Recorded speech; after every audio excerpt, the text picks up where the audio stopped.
नमस्कार, बहुत बहुत स्वागत है आप सभी का Z10 न्यूज़ पर और मैं हूं आपके साथ सपना ठाकुर। और आज हमारे बीच मौजूद हैं ठाकुर युवराज सिंह आलोक जी। सर, बहुत बहुत स्वागत है आपका। जी, बहुत बहुत धन्यवाद।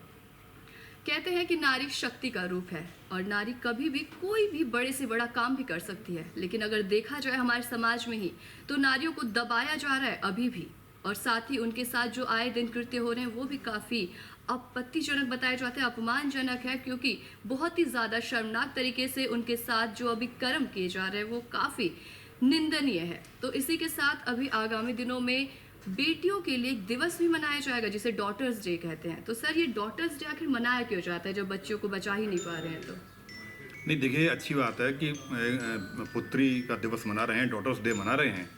डॉटर्स डे में हम मनाते हैं, लेकिन उसके पहले हमारा आचरण क्या होना चाहिए बेटियों का, बच्चियों का, नारी शक्ति का। नवरात्र भी मनाते हैं 2 बार, हम 18 दिन मनाते हैं साल में, लेकिन क्या हम हस्र कर रहे हैं बेटियों का? क्या वो अपने को सुरक्षित नहीं समझ रही हैं? और किस तरीके का आचरण, दुराचार, बलात्कार, ये सारी चीज़ें चल रही हैं, इनमें कटौती नहीं आ रही है।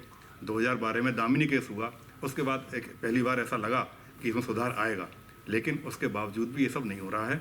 तो बेटी दिवस या बेटा दिवस या कोई भी दिवस मनाने का मतलब ये है कि अब अपने आचरण में सामाजिक रूप से हमको सोच बदलनी पड़ेगी और एक अभियान चलाना पड़ेगा कि सारी बेटियां हमको अपने को सुरक्षित समझें।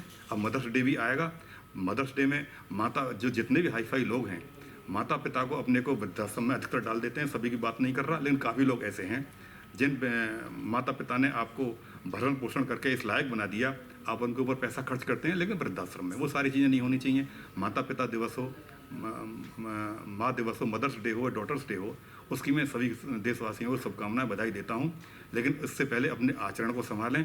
और इसी परिप्रेक्ष्य में अभी ये महाराणा प्रताप जयंती भी आ रही है। क्षत्रिय शिरोमणि महाराणा प्रताप की जयंती पर सभी अपने देशवासियों को, सनातनी को, राजपूत भाइयों को बहुत बहुत शुभकामनाएं, बधाई देता हूं। लेकिन अब हम महाराणा प्रताप की जयंती मना रहे हैं, लेकिन जिस समय महाराणा प्रताप संघर्षों से जूझ रहे थे, कोई भी वहाँ का राजा आसपास का, बाड़मेर, बीकानेर, जैसलमेर, जितने भी आसपास की रियासतें थीं, सब अपने अपने काम में लगे हुए थे और वहाँ की जनता भी अपने अपने काम में लगी हुई थी। उसने कभी ये ध्यान नहीं किया कि एक स्वाभिमानी, खुददारी राजपूत, वजूद वाला राजपूत जो अपने ज़मीन पर समझौता नहीं कर सकता अकबर से किसी भी हाल में, वो किस तरीके से संघर्ष कर रहा है।